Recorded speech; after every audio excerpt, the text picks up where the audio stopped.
12 Agustus 1902, Muhammad Hatta, bapak pendiri bangsa sekaligus proklamator kemerdekaan Indonesia, dilahirkan.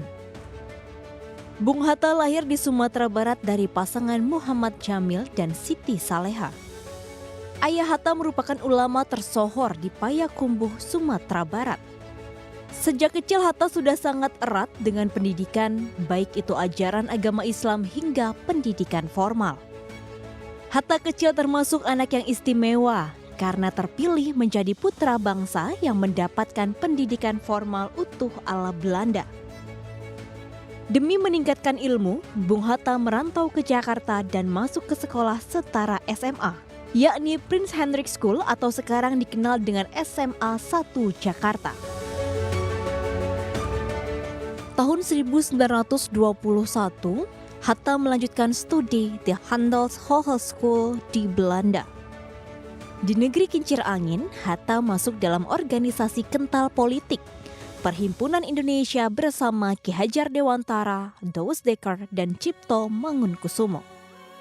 9 tahun di Belanda, Hatta pulang dengan bekal ilmu ekonomi perdagangan dan ilmu doktoral di bidang hukum negara dan hukum administratif.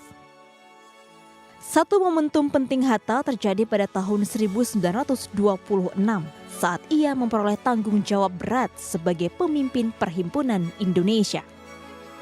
Hatta yang aktif menuliskan idenya terkait kemerdekaan dianggap sebagai ancaman bagi pemerintah kolonial Belanda.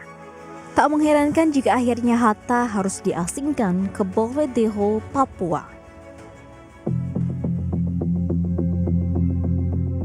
Kembali dari pengasingan, Hatta semakin bersemangat melanjutkan perjuangan politiknya di masa kependudukan Jepang.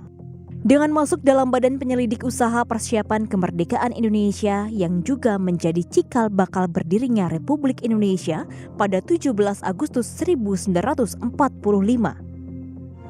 Proklamasi.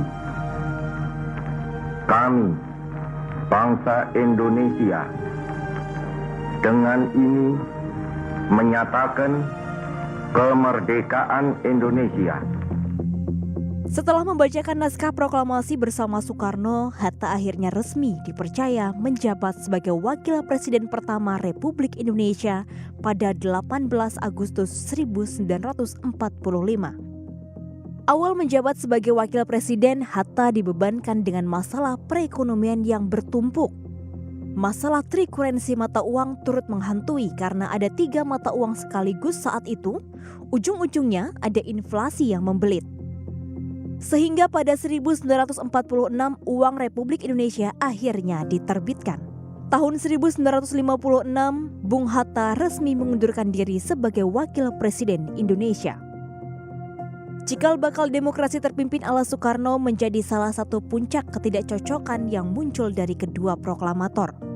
Pasca pensiun dari dunia politik, Hatta lebih memilih mengabdikan diri sebagai seorang pengajar sekaligus pembicara. Di tahun 1980, Hatta harus menghembuskan nafas terakhir di Jakarta.